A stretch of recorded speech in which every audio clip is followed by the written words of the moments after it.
Surgery and Laser Center of El Paso. Today we're going to be performing a rhinoplasty.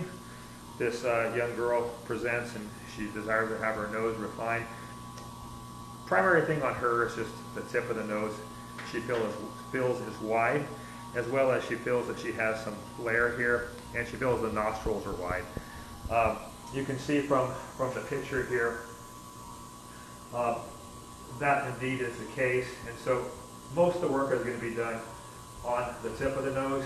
We'll take the dorsum down just very, very slightly, but the vast majority is going to be on the tip. What will be interesting with her, I'm going to perform what's called an alar base reduction, so it will be an incision right there at the crease of the flare of the nose and the face, so that you can actually take out a small wedge of tissue that will bring this whole nostril in, and also reduce the size of the aperture of the nostril.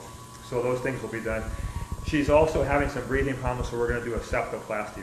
Finish with the septoplasty.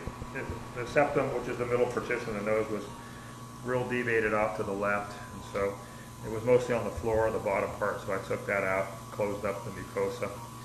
So now we're going to start with the nose. I'm going to make what's called an inverted V incision, which is this little incision, zigzag incision here, that will come to the inside portions of the nostril, and then I'll be able to elevate the skin to really see the anatomy of this tip, and then we'll be able to make some changes. So we're back. So I made that incision, elevated all the skin, and I've actually already went ahead and done some rasping. This is just basically just a file, and I've taken off just a very slight amount of this right here. So had a little hump, and now that's straight. So the next thing I'm going to do is start to take off a little bit of these cartilage, and then use sutures to bring things together and make this whole tip smaller. And then the last thing we'll do is going to take a wedge of tissue out of here to narrow this overall flare that she has. So those are the two things that we're going to do next.